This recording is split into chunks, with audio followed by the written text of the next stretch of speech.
Pues seguimos en campaña electoral. Este domingo nos espera un momento importante, un momento decisivo y seguramente trascendente. Siempre parece que esto es como lo del partido del siglo, porque siempre que vamos a votar, estas elecciones son las más importantes, pero parece que cada vez que nos llaman a votar, todas son importantes.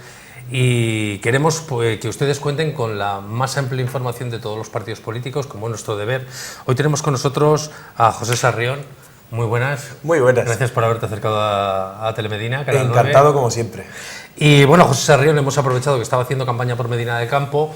Él es procurador en Cortes por Izquierda Unida y ahora está, bueno, pues haciendo campaña por la nueva coalición de Unidos Podemos. Que, bueno, lo primero que hay que decirle es, no sé cómo se enfoca una campaña. Esta campaña es distinta a todos. Y en el caso de Unidos Podemos o de su figura, porque es de Izquierda Unida, quizás distinta, porque hace 6 meses estaba con un programa muy de Izquierda Unida y ahora pues ustedes han hecho un programa de mínimos, que es lo que ustedes tienen que defender ahora. Yo no sé si esta variación de campaña, cómo se está llevando en la calle. Mire, es muy sencillo. Nosotros tenemos el mismo programa que teníamos en diciembre, que es el mismo programa que hemos tenido siempre, con variaciones y evidentemente adaptándonos a los tiempos que van llegando.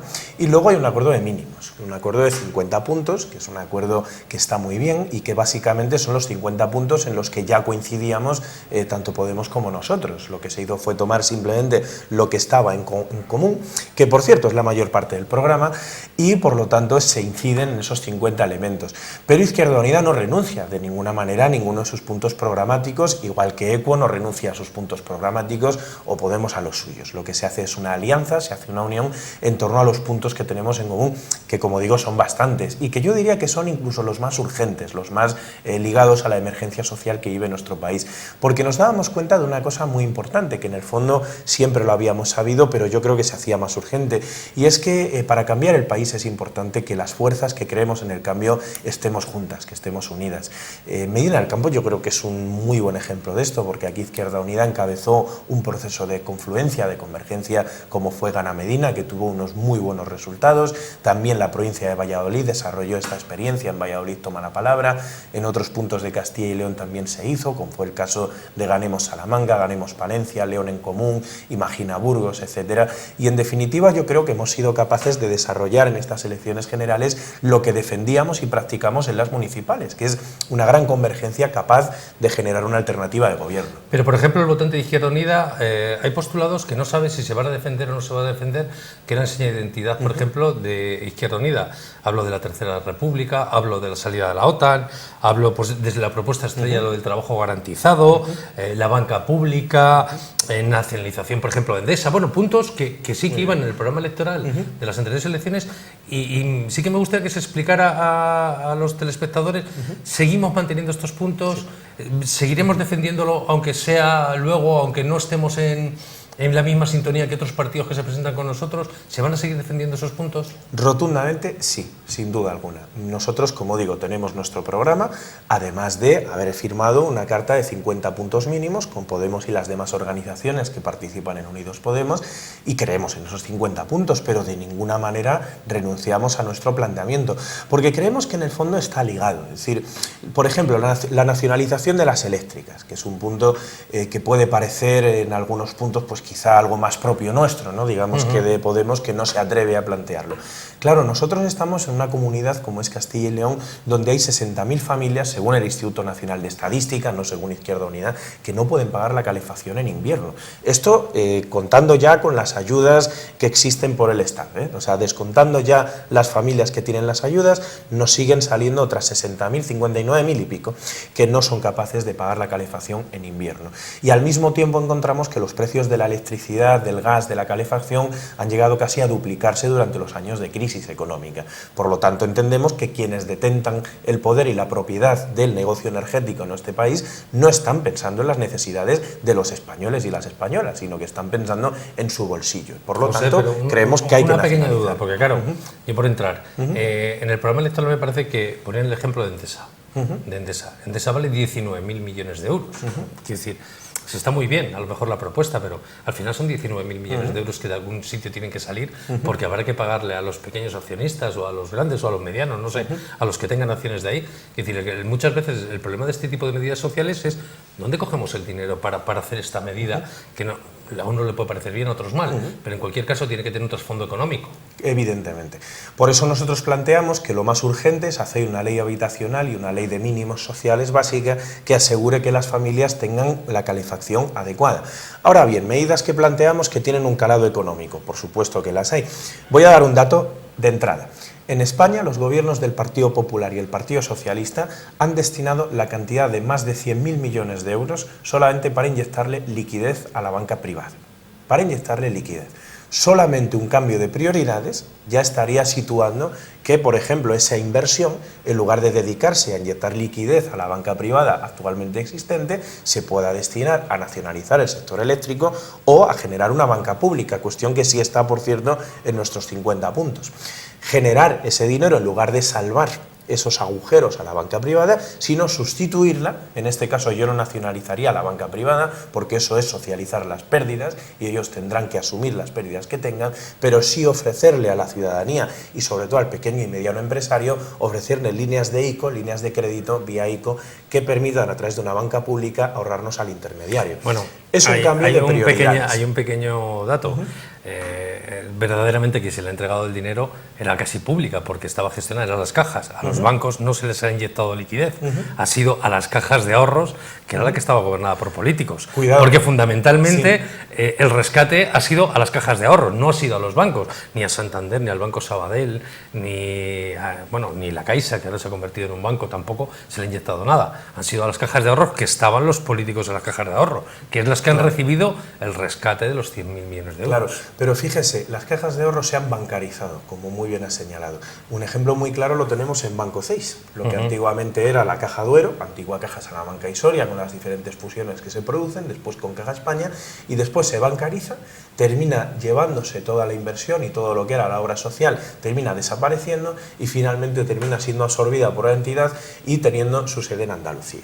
Esto es un ejemplo de la política económica que ha habido en este país y la política económica que ha habido en Castilla y León, o que ha sufrido, mejor dicho, Castilla y León. Cuando tenemos, la última noticia que tenemos es la pérdida de cientos de puestos de trabajo en esta entidad. Una entidad que antiguamente, era conocida por su inversión social, por la importancia que tenía. Nunca perdonaremos a los políticos que se han acabado con las obras sociales en las cajas de ahorros porque nunca se volverá a recuperar.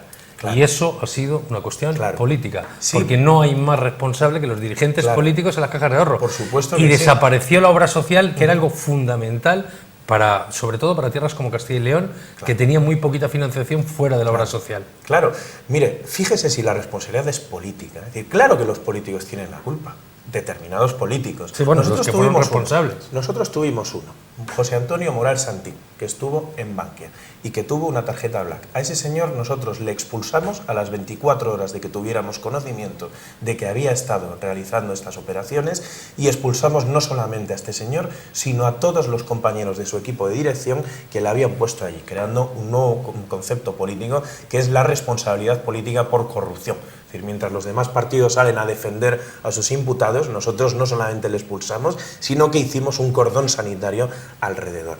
Y efectivamente el problema es político y tiene su origen en la política. Por eso defendemos que el cambio tiene que ser político y por eso defendemos que la oportunidad del cambio está en las elecciones generales.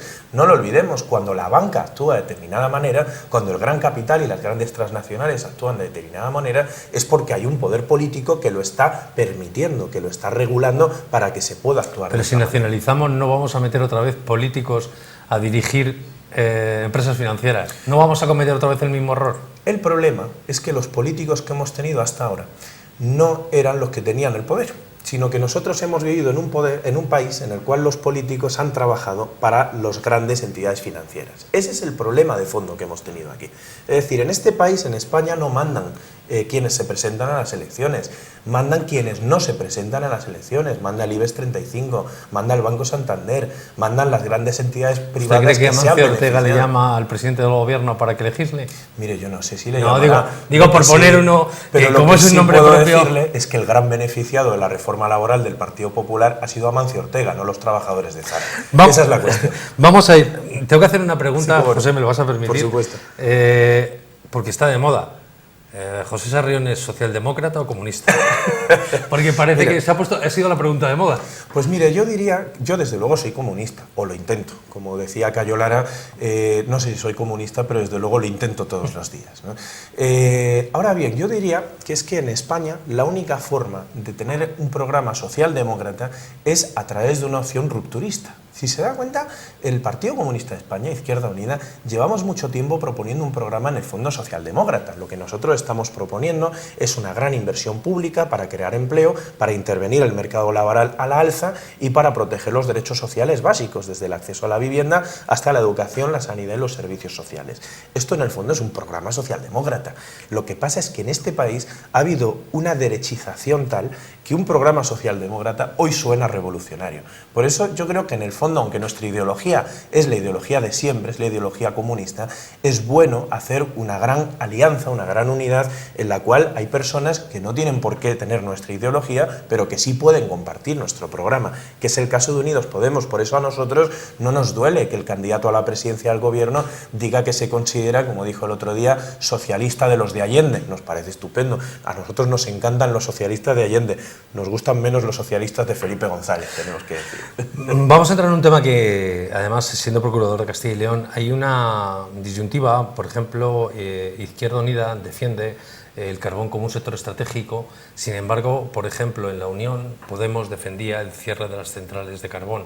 Yo no sé ahora mismo en qué posición queda en coalición las dos posturas o cómo se va a defender esto en Castilla y León, porque además es un cometido que le atañe directamente. Fundamental. Mira, para nosotros es una prioridad. Acabo de hablar precisamente con ediles de comarcas mineras y hemos estado precisamente tratando cuestiones relacionadas con esto hace poco. Mire, en el fondo no hay tanta distancia entre la posición de Podemos y la nuestra.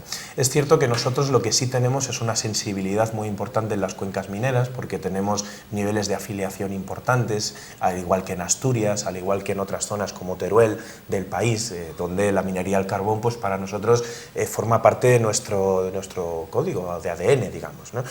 El planteamiento es muy sencillo. Nosotros lo que queremos es tasar lo máximo el carbón extranjero. Estamos de acuerdo en que la energía térmica tiene una fecha de fin, tiene una fecha de cierre. Esto parece evidente porque lo cierto es que las emisiones de CO2 son las que son. Lo que pasa es que lo que no aceptamos y lo que nos parece completamente hipócrita es que en nuestra sociedad hoy resulta que mientras cierran la minería de carbón nacional, dejando en el paro a los mineros de La Robla o de La Ciana o de diferentes comarcas mineras de Castilla y León, como la Corta de Favero, etcétera, resulta que tenemos centrales térmicas como en Guardo o en La Robla, donde se siguen quemándole carbón a la cara de los mineros con carbón importado de Rusia, de China, de Indochina, de Indonesia, de Colombia, que muchas veces es lo que se llama carbón manchado de sangre, carbón que es más barato que el nuestro, entre otros motivos, porque viene de condiciones de semi-explotación o incluso de semi-esclavitud, a veces incluso menores. Por lo tanto, ¿qué es lo que planteamos? Que la transición tiene que ser una transición justa, tiene que ser una transición sostenible, tiene que ser, por lo tanto, una transición que asegure el futuro para las cuencas mineras. Eso significa que el carbón que hay que priorizar es el nacional y que hay que tasar muy fuertemente al extranjero, al carbón de importación, que es el problema, porque en España sigue habiendo energía térmica. El problema es que traemos carbón de fuera en lugar de dárselo a nuestros mineros de aquí, el empleo. Bueno, había un problema añadido, que mucho del carbón que se supone que se extrae aquí también viene de fuera. Claro. Que eran los controles que se tenían que haber hecho. Claro. Además conozco muy bien la cuenca minera, por lo que me toca, y era una de las cuestiones que se tenía que haber hecho hace mucho tiempo. Claro, no solo eso, sino que ahí hay que fiscalizar muchas cosas. Por supuesto, los controles. Usted conoce la cuenca minera, conocerá también cómo los mineros muchas veces se veían obligados a cortar la carretera para denunciar la existencia de estos camiones que traían carbón, ¿no?, de manera sistemática de fuera. Además, el carbón, como usted sabe, se compra en alta mar, por lo tanto, es muy difícil realizar esos controles, y yo creo que ha habido poco interés por parte de los gobiernos hasta ahora, porque también ha habido empresarios favorecidos. Es decir, aquí ha habido empresas favorecidas por el gobierno, no olvidemos el caso de Vitorino Alonso, etcétera. ¿Y qué ocurre? Que lo primero que hay que hacer es una fiscalización también de los fondos Miner, porque ha habido mucho dinero público que se tenía que haber destinado a reconvertir las cuencas y ha sido malgastado por los empresarios mineros y también, ojo, por políticos que se dedicaban a ganar elecciones municipales realizando inversiones, ahorrando dinero así a la Diputación de León o a determinados ayuntamientos, y lo utilizaban para hacer rotondas, polideportivos, piscinas en zonas de alta montaña o cuestiones que venían muy bien electoralmente, pero que ahora no permiten a las cuencas salir del paso. Vamos a pasar a una serie de preguntas rápidas. ¿Acabarán ustedes con la escuela concertada? De manera sostenida y paulatina, sí, la queremos ir reduciendo. Por ejemplo, Medina del Campo ahora mismo, por poner un ejemplo, que es donde estamos ahora mismo, que recuerde yo así a grosso modo, hay 3 colegios concertados y 2 públicos. ¿Cómo podemos acabar con la concertada? Vamos a ver, por supuesto esto hay que hacerlo de manera lenta, es decir, todos los cambios tienen que ser siempre graduales. Evidentemente el paso de la concertada a la pública tiene que ser un paso gradual a través de un aumento de la inversión pública año a año en el sistema educativo público.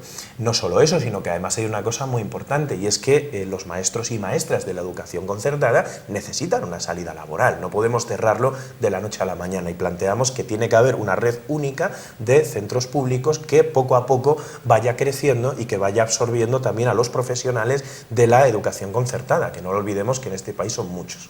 ¿Qué edad de jubilación propone? Desde luego, de manera urgente, volver a los 65 años, y desde luego creemos que tiene que irse reduciendo. Estamos convencidos de que el camino en una sociedad tecnologizada como la nuestra tiene que ser precisamente el reducir el tiempo de trabajo, tanto a lo largo de la vida de una persona como en la jornada semanal, para liberar empleo para los jóvenes. ¿Cómo se sujetan las pensiones con esa propuesta? Pues efectivamente creando empleo, es decir, las pensiones se sostienen en la medida en que se distribuye el trabajo. Al aumentar el empleo aumentan por lo tanto las cotizaciones. Nos parece muy mala idea obligar a las personas a trabajar más tiempo a partir de los 65 años, cuando el problema de los jóvenes y las jóvenes es que se encuentran sin poder cotizar porque precisamente se encuentran sin empleo. Trabajar menos tiempo cada uno para trabajar más. En ese sentido recordemos una propuesta histórica nuestra, que es la jornada semanal de 35 horas por ley. Salario mínimo, ya hemos oído que las subidas, hay una discrepancia entre los 2 programas en porcentajes, pero bueno, me imagino que no sé cuál se habrá quedado, si se ha quedado en alguna cifra el incremento del salario mínimo, porque en las anteriores elecciones ustedes llevaban un salario mínimo superior al que, por ejemplo, propone Podemos. No sé si se ha llegado a un acuerdo con una propuesta conjunta a los 50 puntos, o bueno, se estudiará en cualquier caso cuál sería la subida. No hay problema, porque en todo caso esto siempre son subidas graduales. De lo que se trata es de, a lo largo de los 4 años, nosotros nos gustaría llegar a un salario mínimo de 1.000 euros. Por un motivo, y es que es lo que cuesta hoy la vida. Es decir, creemos que el sentido que tiene políticamente un salario mínimo en un país es asegurar que el que tenga ese salario mínimo se encuentre en la posibilidad de vivir, de tener una vida digna.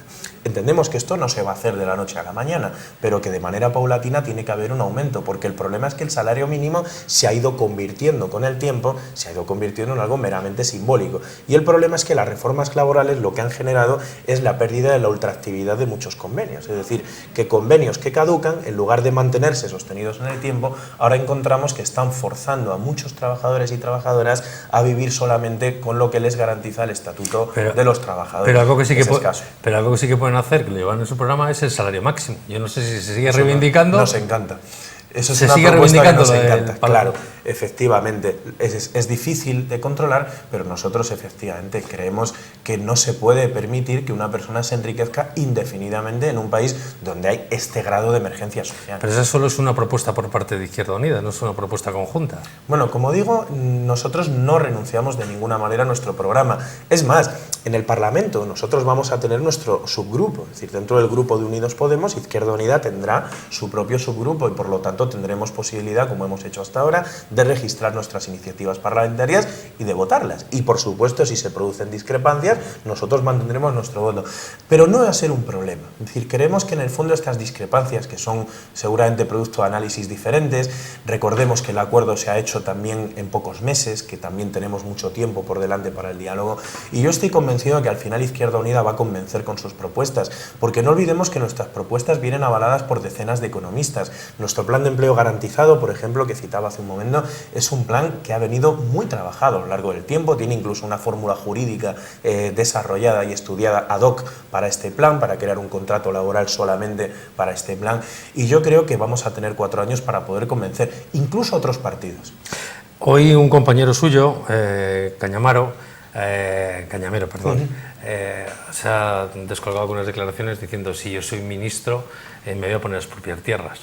Yo no sé si estas beneficia, ayuda, o decirla tan al aire, muchas veces este tipo de declaraciones tan sonantes, me voy a poner a expropiar tierras, como diciendo, bueno, Lo que pasa es que Cañamero él sabe muy bien lo que dice. Diego, que por cierto es amigo mío, y yo tengo una gran admiración por el Sindicato Andaluz de Trabajadores, que creo que en su entorno, en su contexto, que es el contexto del campo andaluz, creo que hacen un muy buen análisis y hacen un buen trabajo. Claro, ¿qué ocurre? Cañamero habla desde el punto de vista de Andalucía, en el cual hay una concentración de tierras gigantesca, en el cual se genera que paradojas como, por ejemplo, que la familia de los Mora Figueroa o que la familia de la Duquesa de Alba, por poner un ejemplo, terminan recibiendo millonadas auténticas de subvenciones vía PAC. El caso de los Mora Figueroa creo que son los que más reciben, y generan a su vez también un paro estructural porque ni siquiera explotan las tierras que tienen. Es un problema, es un problema político. Es muy culpable. Pero eso es un problema político también de cómo se da la PAC, que nunca se dio a la producción y nunca se le dio a los agricultores. Por supuesto. Quiero decir, es un problema endémico de la legislación. Claro, nosotros de hecho hemos registrado en el Parlamento Europeo una propuesta de reforma de la PAC en ese sentido. Hemos planteado que la PAC tiene que ir destinada a proteger al agricultor y a crear empleo, que tienen que ser los dos grandes elementos. ¿Qué sucede? El campo castellano no tiene mucho que ver con el campo andaluz en ese sentido. Aquí hay concentración de tierras también en muchos sitios, pero tenemos de manera muy importante un pequeño y mediano agricultor que se ve ahogado generalmente y que evidentemente las expropiaciones no van dirigidas a este señor. ¿Cómo le vamos a expropiar la tierra a un hombre que vive su trabajo y trabajando muchas veces 12 y 14 horas como se trabaja en Castilla y León? Cuando Cañamero habla de expropiación está pensando pues en tierras como el Bajo Guadalquivir, que por cierto mi pareja es de ahí, lo conozco bien porque además son jornaleros precisamente, donde hay unas inmensas concentraciones de tierra y personas que no pueden trabajar el campo porque está baldío y no tienen la propiedad. O, por supuesto, absolutas catástrofes como la Junta de Andalucía, que tiene también hectáreas y hectáreas de tierra baldía, ¿no? Pero Castilla y León, como digo, tiene otros problemas agrícolas muy diferentes que además estoy seguro de que Cañamero los comprende perfectamente. Vamos a hablar un poco de la deuda exterior. Al final, ¿cómo queda el tema? Primero empezamos no pagándola, luego auditando y pagando solo la parte justa. Ahora ya estamos en que la vamos a pagar toda. Yo no sé, al final me he perdido un poco en toda esta transición. Para estas elecciones, lo siguiente, en caso de que tengan responsabilidad de gobierno, ¿qué se va a hacer exactamente con la deuda? Claro. Bueno, vamos a ver, nosotros lo primero, creemos que hay que hacer una auditoría para ver cuál de la parte de la deuda es legítima y cuál es ilegítima. La palabra ilegítima no es una palabra que hayamos inventado nosotros para la deuda, es un concepto en economía, que es la deuda ilegítima o execrable, que consiste en aquella deuda que no ha generado los objetivos para los cuales fue contraída, de lo cual habrá que buscar responsabilidades subsidiarias y habrá que hacer una renegociación y habrá que hacer un reajuste, evidentemente, con las instituciones bancarias y las instituciones europeas. Por otro lado, hay una cuestión fundamental. A nosotros nos parece una auténtica aberración que se hiciera una reforma constitucional, como fue la del artículo 135, para primar el control del déficit y de la deuda sobre los derechos sociales de un país. Eso es algo que ha generado unas consecuencias, sumado al pacto del Europlus y a una serie de reformas que han generado consecuencias como el techo de gasto, que al final afecta tanto a Medina del Campo como a Soria, Castilla y León, Madrid o España en su conjunto. Hay que hacer una redefinición jurídica porque no podemos tener un país en cuyos objetivos constitucionales se encuentre el pago de la deuda por encima de lo demás. Y esto va a haber que explicárselo con tranquilidad, pero con rotundidad al Banco Central Europeo. No podemos tener, somos la única entidad política del mundo que tiene un límite de déficit fijado legalmente año tras año, es la Unión Europea. Estados Unidos no se le ocurriría jamás fijar un déficit año tras año por un sencillo motivo, es que pueden incumplirlo. Cuando Estados Unidos ve que tiene problemas con el déficit, pone a funcionar su Tesoro Público y el Banco Central y por lo tanto se pone a una maquinaria para tranquilizar a los inversores y para ir regulando poco a poco la economía.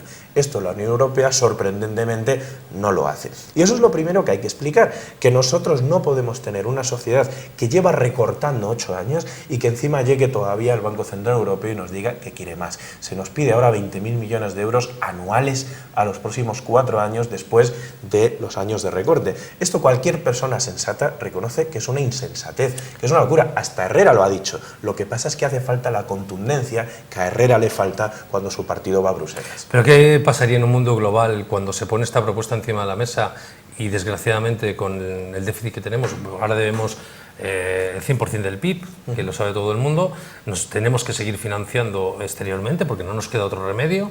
¿Qué pasaría si esta propuesta realmente pudiera llegar y decir, la vamos a poner encima de la mesa? ¿Dónde se dispararía el precio del dinero? ¿Quién nos iba a financiar? Vamos a ver, el primer elemento es que hay que replantear completamente el modelo económico de nuestro país. Es posible empezar a pagar poco a poco la deuda, pero hace falta desde luego una redefinición de las condiciones. Yo voy a poner un ejemplo muy claro. Nosotros cuando llegamos al Ayuntamiento de Madrid, que ahora lo gobernamos, lo gobierna una coalición muy similar a Unidos Podemos, que es ahora Madrid, en la cual el concejal de Economía y Hacienda es Carlos Sánchez Mato, de Izquierda Unida. Nos correspondió esa cartera que probablemente daba miedo, ¿no?, a más de uno. Sobre todo por la deuda también. Principalmente por la deuda, claro, porque efectivamente había una deuda contraída por el Partido Popular durante muchos años de gestión, sobre todo en la etapa de Gallardón, que era muy costosa de asumir. Asumimos ese reto, lo asumimos Izquierda Unida, sabiendo que tenía un riesgo importante en la gestión, y esta semana hemos podido anunciar con mucho placer que hemos pagado el 20% de la deuda en nuestro primer año de mandato. Hemos pagado más de 1.100 millones de euros. Por lo tanto, replanteando la política, es posible realizar una política que sea capaz de ser más eficiente. Y eso significa hacer unas reformas estructurales que ya las estamos practicando. Ya en Madrid hemos sido capaces a pequeña escala de poner en marcha medidas de racionalización, pero de racionalización real, no recortes, porque cuando se habla de racionalización en política generalmente se está encubriendo los recortes sociales. No, racionalización quiere decir aumentar la eficiencia. Y en segundo lugar, desde luego hay que redefinir las relaciones que tenemos con los acreedores. Esto no lo vamos a hacer solos, lo que pasa es que ya no estamos solos. Es decir, tenemos a Inglaterra, que tenemos al Partido Laborista con Corbyn cada vez con más fuerza replanteando el modelo. Tenemos a Portugal, que está pidiendo un replanteamiento del modelo. Estamos viendo como en Francia hay un gran movimiento de rebeldía que también está condicionando la política de este país. Vemos cómo Grecia, que inicialmente estaba tan solitaria, empieza a dejar de estarlo. Y en definitiva es el momento de replantear Europa. Tenemos una gran alianza con políticos de todos los países, de todas las nacionalidades, en el que se encuentran desde alemanes a griegos, ingleses, franceses, etcétera, y es el momento de hacer una gran alianza para replantear la Unión Europea en ese sentido, y desde luego la deuda no puede ser la primera prioridad. Una reivindicación histórica de Izquierda Unida era pues, el rechazo a la fórmula de elecciones en este país, que es la Ley de Don. Si las encuestas se confirman, que yo no voy a vaticinar nada, serían ustedes beneficiados por la Ley de Don. Aún así van a seguir intentando derrogar esa ley en que cada español un voto y no sea por territorios y no se aplique la ley. Mire, nosotros creemos que desde luego la Ley DON hay que cambiarla completamente y hay que ir a modelos legislativos que sean más proporcionales. Tenemos que buscar herramientas más proporcionales. Hay que reformar también de manera ineludible el sistema de circunscripción, que en este momento está generando que un voto no valga lo mismo que otro, y por lo tanto hay que reformarlo con mecanismos, lógicamente, de corrección para aquellas provincias despobladas, como es el caso de Soria o como es el caso de provincias de Castilla y León, donde parece evidente que tiene que haber algún tipo de compensación, pero que se puede hacer en diferentes modelos y no necesariamente en el que tenemos ahora, que es completamente perverso. Y desde luego sí que creemos que hay que ir a un cambio de la ley electoral, pero no solo en la ley electoral, no solo en la proporcionalidad. Hay que cambiar mecanismos ligados a la democracia participativa. Hay que impulsar en los ayuntamientos como este que la ciudadanía participe en sus presupuestos. Tenemos ya precedentes. Por ejemplo, mira, Conil, por ejemplo, en Cádiz, es un ejemplo de democracia participativa. Se ha conseguido que los vecinos se impliquen en elaborar su presupuesto municipal. Y esto creemos que poco a poco se puede ir creando una nueva cultura en España en el que los vecinos y las vecinas conozcan el presupuesto e incluso opinen, e incluso decidan una parte del mismo. Hay que ir a mecanismos revocatorios, porque hemos visto cómo hay gobiernos en los que ministros enormemente impopulares que hacían reformas que contaban con el rechazo de la gran mayoría de la población volvían a ser elegidos ministros porque no se les podía tocar sin tocar a todo el gobierno, y es necesario hacer revocatorios para cambiar esto. Por ejemplo, la LONCE o el señor Wert seguramente con un modelo revocatorio no habría podido llevar a cabo su reforma educativa. Tenemos que ir a modelos de participación social, modelos de revocatorio del presidente. Hay que replantear completamente el Senado, completamente, o se redefine como una Cámara territorial, que era su objetivo principal, o cargárselo, porque desde luego tal y como está ahora es absolutamente inservible, y en definitiva hay que reformular muchas cosas. El día después de las elecciones hay una cosa que probablemente va a pasar, no se habla mucho en campaña de ello, pero usted lo acaba de decir. Izquierda Unida tendrá su grupo parlamentario propio, pero me imagino que Compromís tendrá su grupo parlamentario propio, En Marea su grupo parlamentario propio, En Común su grupo parlamentario y Podemos su grupo. Es decir, va a haber 5 grupos Eso ante un funcionamiento de unas instituciones y con responsabilidad, pongámonos en el caso de que haya responsabilidad de gobierno, ¿qué puede significar? Pues mire, puede significar, por ejemplo, que si un futurible grupo mayoritario tomara una decisión que no nos gustara a los diputados de Castilla y León, la votaríamos en contra, cosa que no hace el Partido Popular ahora.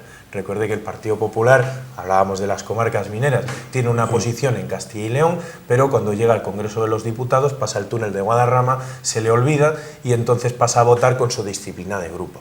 Pues yo creo que la diversidad y la pluralidad en ese sentido obligaría al gobierno a estar mucho más atentos, o al grupo mayoritario, a estar mucho más atentos a lo que le demandamos los territorios. Y esto es algo importantísimo, que se termine esa disciplina de voto que nos ha ahogado a los territorios como Castilla y León, que siempre hemos tenido un papel secundario en este país, desgraciadamente. Hay una cosa que genera muchas dudas y bueno, ha estado en campaña, estará después de la campaña, estará en las posibles negociaciones, que es el modelo de España. Izquierda Unida siempre ha llevado un modelo de España confederal, que ha sido su propuesta histórica. Y Podemos lleva pues, los referéndums de autodeterminación. Yo no sé cómo se pueden conjugar estas cosas. Entre otras cosas, tampoco he entendido lo de autodeterminación, si cada territorio que lo pida lo puede hacer, si lo puede hacer Cataluña, el País Vasco, lo va a poder hacer Murcia mañana, Andalucía. ¿Y cómo conjugamos las dos? Porque bueno, la propuesta confederal más o menos sabemos lo que es, pero los modelos de autodeterminación y sobre todo, ¿cómo queda la posición ahora? ¿O cada uno va a defender su planteamiento de origen? Mire, nosotros siempre hemos sido no confederales, sino federalistas. Federalistas que hay algún pequeño matiz, ¿no? Pero bueno, básicamente nuestro modelo es un modelo republicano federal, en el cual lo que creemos en primer lugar es que se ha gestionado terriblemente mal el modelo de nacionalidades, se ha gestionado enormemente mal, porque ha sido un modelo que nos ha llevado al conflicto. Es decir, lo que encontramos es que el ciudadano catalán y el trabajador, sobre todo el trabajador catalán, tiene unos problemas muy similares al trabajador de Valladolid, al de Galicia, al de Bilbao o al de Sevilla, que en el fondo son la reforma laboral, que es la negociación de su convenio, que es el problema salarial, que son los derechos sociales. Y como ese debate se ha hurtado a la ciudadanía, lo que se ha creado es una especie de situación en el que al final se ha forzado un nacionalismo por parte de unos y de otros, porque no olvidemos que el nacionalismo catalán y el vasco también reaccionan ante un nacionalismo español. Y el problema es que al final eso lo que hace es dividir a la población, cuando la población en el fondo tenemos problemas muy similares. En el fondo, el enemigo de los trabajadores en Cataluña y el enemigo de los trabajadores en Valladolid o en León finalmente termina siendo las grandes instituciones financieras, termina siendo el Banco Santander, terminan siendo las hipotecas, terminan siendo los bajos salarios. ¿Pero etc. ¿Qué planteamiento va a haber? Por lo tanto, nosotros, nuestro planteamiento es una república federal solidaria, en el cual se puedan corregir los desequilibrios que se plantean entre territorios. Y eso lo vamos a utilizar también como una herramienta para convencer a nuestros compañeros, a los ciudadanos de Cataluña, de Euskadi o de aquellos territorios donde haya nacionalismo, para convencerles de que vamos a tener un país respetuoso con su diversidad cultural y un país en el que vamos a luchar juntos por nuestros derechos sociales. Lo que es inaceptable es que la gestión que ha habido del nacionalismo en este país ha sido históricamente el desprecio, porque el desprecio lo que ha generado finalmente es un enrocamiento que nos ha llevado a lo que tenemos hoy. Y nuestro planteamiento es una república federal. Ahora bien, el derecho a la autodeterminación es algo que nosotros siempre hemos defendido. Nosotros no obligamos a nadie a estar en un país, en un Estado, si bien defendemos que tenemos que estar unidos. ¿Le ha molestado que hayan entrado países en la campaña como Grecia o Venezuela? Pues me ha sorprendido un poco, ¿no? Porque, claro, ¿qué sucede? Que es sorprendente que se introduzca en la campaña, por ejemplo, a Venezuela y que no se introduzca, por ejemplo, a Colombia, donde mueren más de 100 sindicalistas al año o donde mueren periodistas durante todos los años. Me sorprende, por ejemplo, que se hable de una manera completamente torticera acerca de la crisis de refugiados y que los partidos luego, cuando entran en el gobierno, no cumplan, no te digo ya ser solidarios, sino que es que ni siquiera se cumple con lo que nos obligan los convenios de adopción de refugiados sirios o eritreos o iraquíes, etc. Me sorprende que la política internacional se pretenda utilizar como una excusa, como una manipulación para infundir miedo en campaña, ¿no? Pero ¿no se han equivocado ustedes al poner ejemplos de modelos, como por ejemplo lo ha pasado con Grecia? Y ahora, claro, Grecia está pasando una situación, ha tenido que aceptar los recortes de la Troika, la población la está pasando francamente mal, las pensiones han bajado. ¿No ha sido un movimiento altamente equivocado decir que nuestro modelo era el de Tsipras, o decir que en el caso de Podemos, que alabar tanto a un modelo venezolano que luego pues está pasando un momento tremendamente delicado? Y hablo de la población, porque al final los modelos, voy a decirlo y con perdón me la traen al pario, al final la población es la que está sufriendo verdaderamente. Pero es verdad que se han tomado referencias que ahora mismo están en una situación muy débil. Y luego otra cosa que también es cierta, yo no sé hasta qué punto a Garzón nadie le mandaba a mojarse, en el sentido de decir que Leopoldo López tiene que estar en la cárcel. No sé si le dijo o le denominó terrorista, que tiene que estar en la cárcel. O sea, no sé hasta qué punto han hecho un flaco favor también declaraciones o viajes que ha hecho las propias organizaciones y ponerlo de modelos que ahora se les han vuelto en contra en la campaña. Bueno, vamos a ver, respecto a Grecia, lo que Tsipras encabezó fue un modelo que para nosotros era un modelo político, en el sentido de que fue capaz de aglutinar a la población y de plantear una alternativa ante el bipartidismo de su país, que no lo olvidemos, ha sido mucho más nocivo que Tsipras. Es decir, no olvidemos que los problemas de Grecia le vienen de Nueva Democracia y del PASOK. No en vano se habla ahora de pasoquización del Partido Socialista. Y de los tecnócratas. ¿No? Claro, de la famosa tecnocracia que también ha pasado por Italia y que también los tenemos aquí en forma de hombres de negro, ¿no? Lo que sucede es que Tsipras, a mi juicio, traiciona el programa político con el que se presentó. Y yo creo que en política hay que ser honestos y hay que decir las cosas como son. Y Tsipras traiciona un programa. ¿Fue obligado por la Unión Europea a traicionar su programa? Puede ser, pero dígase claramente, porque Tsipras comete un error, a mi juicio, gravísimo. Se tenía que haber salido de la Unión Europea. Contaba con el apoyo de su pueblo. Tenía como mínimo que haber permitido a su pueblo decidir, porque no olvidemos, Tsipras tenía un apoyo de más del 80% en Grecia. Por lo tanto, Tsipras tendría que haberse dirigido a los griegos y decir: señores, como sociedad madura que somos, decidamos, esto es lo que nos ofrece la Unión Europea, esto es lo que tenemos fuera. Y como mínimo permitir decidir. El problema es que Tsipras, yo creo que en un momento dado se asusta, en un momento dado decide apartar a Varoufakis del gobierno y optar por otras opciones dentro de Syriza y finalmente traiciona a su programa. Y esto hay que decirlo con claridad. El caso de Venezuela. Yo decía que me sorprende, por ejemplo, el escándalo que se pretende organizar en torno a la situación política venezolana, cuando al lado tenemos un país como es México, al lado figuradamente, ¿no?, comparado con España, donde fueron asesinados decenas de estudiantes el año pasado en Ayotzinapa bajo el silencio de la policía. No solo esto, sino que se descubrió que la policía había ordenado el asesinato de más de 70 estudiantes de una escuela normal, y que haya habido un silencio absoluto por parte de las instituciones españolas. Nos sorprende que en Chile se encarcelaba a estudiantes por luchar en contra de la subida de tasas y aquí no pasaba nada. Nos sorprende que en Venezuela, durante décadas anteriores, se asesinaba, se disparaba contra manifestantes, contra estudiantes y contra todo tipo de organizaciones y no ocurría nada. Nos sorprende que se condenen cosas condenables, que también se hacen en Venezuela, porque en Venezuela hay cosas que hay que condenar también, pero que no se condenen, por ejemplo, los asesinatos que ha habido, y que recuerdo que son los mayoritarios, asesinatos de militantes, de personas militantes del partido que sostiene al gobierno, por parte de manifestaciones armadas, porque yo quiero recordar que en Caracas había manifestaciones en las cuales había elementos armados. No era la totalidad de la manifestación, pero sí había grupos armados, que además la famosa guarimba, que iba disparando, que iba quemando autobuses, etcétera. Y me parece que se ha querido politizar este conflicto, se ha querido partidizar. En Venezuela hay un problema, y hay muchos problemas. Hay un problema del gobierno, también hay un problema de la oposición. El gobierno ha hecho cosas muy positivas durante estos años y hay que también comentarlas para que se conozca todo. Hay barrios donde no se podía entrar, barrios donde no había médico, no había centro sanitario. Ahora no hay medicinas. Cuidado, yo he estado allí pagándomelo yo, con mi dinero, que nadie se lleve engaños. Yo me pagué un viaje a Caracas para conocer de primera mano y efectivamente había problemas de desabastecimiento, no de alimentación, eso es mentira, sí que vi problemas, por ejemplo, de acceso al champú, por ejemplo, al dentífrico, por ejemplo, a determinados medicamentos, pero también es cierto que yo visité barrios acompañados, son barrios a los que un turista no puede entrar por cuestiones de seguridad, pero no de ahora, sino desde siempre, a lo largo del siglo XX, y sí que he visto centros de salud atendidos por profesionales médicos cubanos, que cobran, por cierto, un sueldo completamente normalito, y que atendían a estas personas.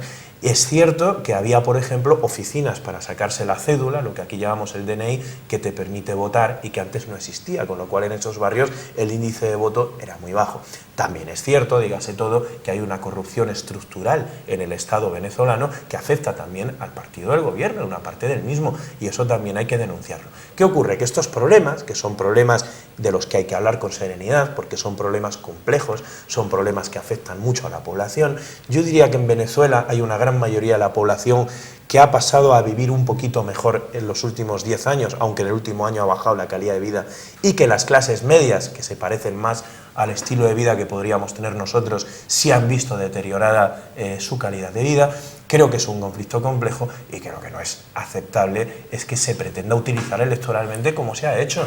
Y el caso de Leopoldo López, lo que dijo Garzón está bien dicho. Hay un sistema judicial y nosotros defendemos que ese sistema sea garantista, que esa persona, de acuerdo a las leyes de Venezuela, sea juzgada exactamente igual que cualquier otro país de la tierra. Pero claro, sorprende que quienes se escandalizan de que haya un encarcelamiento en un país de la tierra, al mismo tiempo defiendan el encarcelamiento de Andrés Bódalo por darle supuestamente un empujón a un concejal.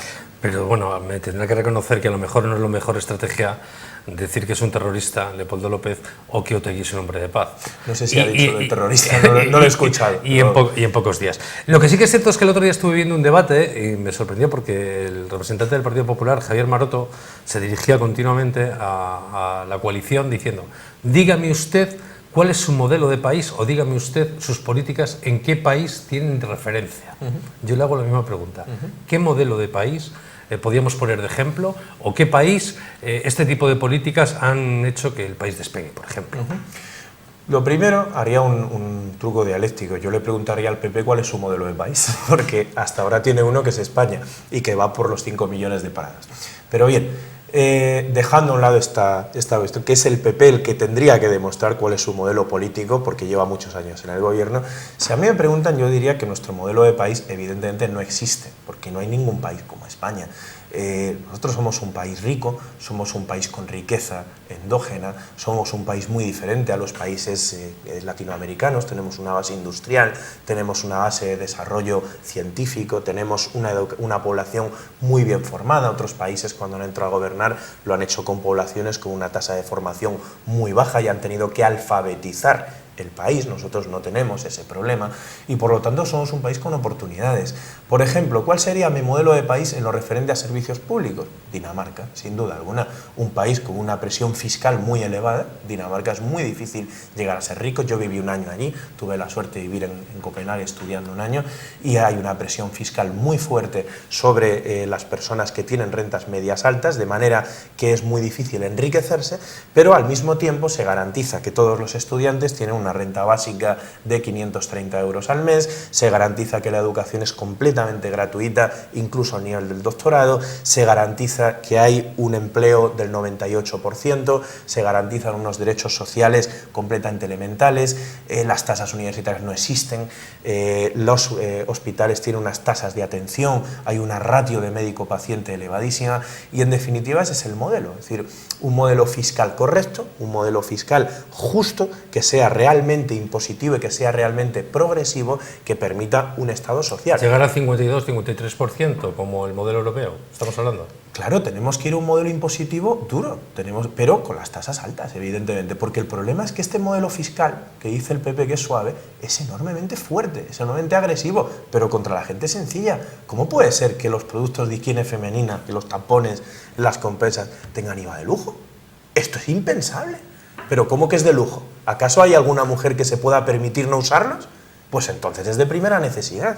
Y el problema es que la carga impositiva en nuestro país se está aumentando de manera paulatina y de manera constante precisamente en el IVA, que son los impuestos más injustos que hay, porque los pagamos todos por igual. Lo que hay que hacer es subir la tasa impositiva a través del impuesto del IRPF a las rentas medias y las rentas altas, y sobre todo controlar la fuga de capitales. Hay una cuestión que era, en este caso lo llevaba Podemos, porque ha marcado una cifra de inversión pública que eran 90.000 millones. En estas elecciones ha pasado de 90.000 a 69.000. Lo hemos hablado antes, la Unión Europea ya nos está diciendo que nos abrochemos otra vez los cinturones, que el año que viene 20.000 millones de euros. Claro, uno se pregunta, ¿cómo vamos a conjugar todas estas cifras? Porque al final es verdad que todo el mundo está siendo muy dado el tema del fraude, que yo me imagino que se podrá perseguir más. También creo que, y no tengo por qué dudar de la gente que está ahora trabajando sobre ello y de que intenta perseguir en todo momento, bueno, poniendo más recursos, pongamos que suba un poco más, pero nos va a dar verdaderamente para las dos cosas, para tener esa inversión pública y para cumplir con Europa.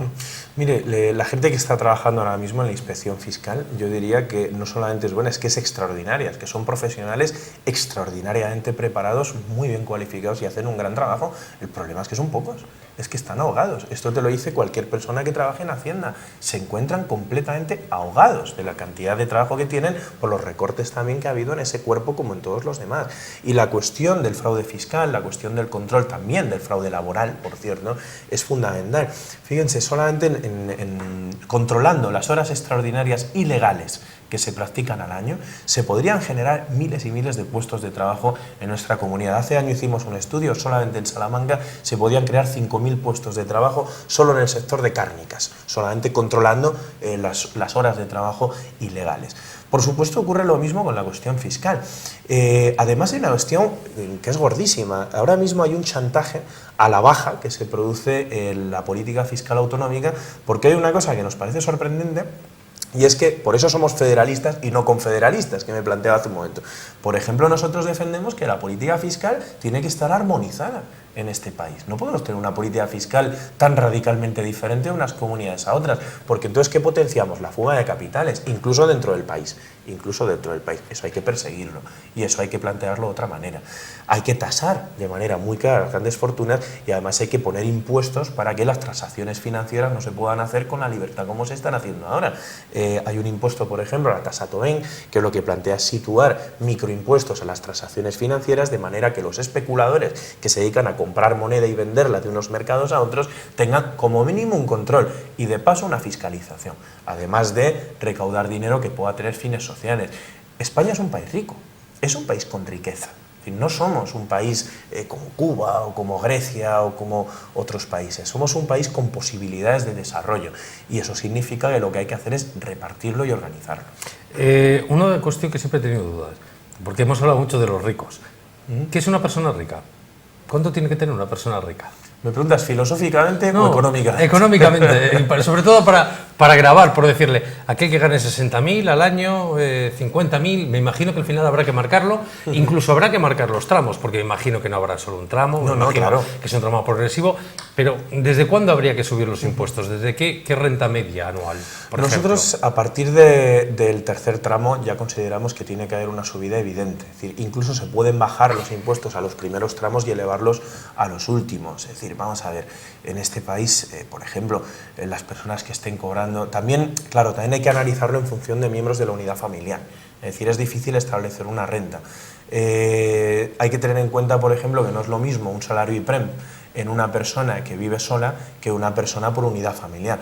Por ejemplo, una cuestión que planteamos es que las subvenciones, que las exenciones de tasas municipales, por ejemplo, o autonómicas, o las ayudas fiscales, no se tienen que hacer por criterios objetivos sino económicos. Quiero decir, por ejemplo, no es lo mismo una familia numerosa en el cual el padre y la madre tengan un salario de 3.000 euros en adelante que una familia con 2 miembros que cobra con un sueldo 800 euros. ¿Quién necesita la exención fiscal? quién necesita la ayuda. Es decir, hay que replantear también los criterios de las ayudas que se dan y los criterios de la fiscalidad. Hay que humanizarla. Hay, por ejemplo, una cosa muy importante, hay que simplificar las ayudas. Nosotros tenemos aquí una renta garantizada de ciudadanía que sabemos que es enormemente costosa de percibir, enormemente difícil, además de que se tarda mucho en la tramitación. Nosotros creemos que hay que crear una renta garantizada de ciudadanía que unifique todo este tipo de ayudas y que simplifique su tramitación. Por cierto, cuestión que termina ahorrando dinero al Estado en conceptos administrativos, porque la hipercomplejidad que generan hoy las decenas y decenas y decenas de microayudas que existen y que se superponen unas junto a otras, lo que crean también es una estructura burocrática que hace que una parte fundamental del dinero que se dedica a ayudas se termina perdiendo precisamente en ese desarrollo administrativo que se podría utilizar para otros fines. Hay algo que yo no sé si les preocupa, porque desde que han salido las encuestas, el último dato que ha salido del Banco de España es que está habiendo una fuga de capitales, de inversores y demás, y no sé si les preocupa que luego el día de mañana, si tienen una responsabilidad de gobierno, se encuentren con gran parte de esos inversores que invierten en los países, de esos fondos, de todas estas cosas, que den la espalda a este país y que hagan más, sea una dificultad añadida a cualquier elemento de la política, de establecer una política económica. No dudamos que no es que le quieran dar la espalda a este país, es que una persona que hace evasión de capitales le ha dado la espalda a este país hace mucho tiempo. Es decir, una persona pero no, que en es este caso no hablaba de gente que puede llevarse y traer capital sin que fuera fraudulento, ¿no? Hablaba de los fondos de inversión, de toda esta gente. Nosotros me imagino que todo el mundo estamos de acuerdo, claro. Y creo, pero en este caso hablaba de los inversores que vienen a un país, ¿creen que van a tener más dificultades? Todo el mundo está de acuerdo en la teoría, porque luego los de los papeles de Panamá habría que ir uno a uno mirando las amistades que tienen el Partido Popular o incluso el Partido Socialista, ¿no? Vamos a ver, nosotros hay una cuestión fundamental. Un inversor es una persona que esencialmente quiere hacer negocio. Y tú para hacer negocio necesitas condiciones en las cuales puedas vender. Al inversor se le puede atraer de dos maneras. Una es la estrategia que se ha seguido hasta ahora, que es la estrategia de recortar derechos laborales para reducir lo que es la fuerza de trabajo. Esa era la estrategia que seguíamos para atraer inversiones internacionales y también a través de exenciones fiscales, ayudas públicas, etc. ¿Cuál es el problema? Que esa estrategia lo que genera paralelamente es un empobrecimiento de tu capacidad de consumo, es decir, tu demanda interna. Y cuando tú eliminas o reduces tu demanda interna, explicado Román Paladino, si las personas cobran menos, consumen menos. Por lo tanto, quienes traen aquí modelos de negocio pueden producir, pero no se lo pueden comprar. Por lo tanto, esos negocios, la única manera de hacer que sigan en España es ofrecerles deteriorar aún más sus condiciones laborales para que no se vayan a Polonia, a Rumanía, a África, Argentina, etc.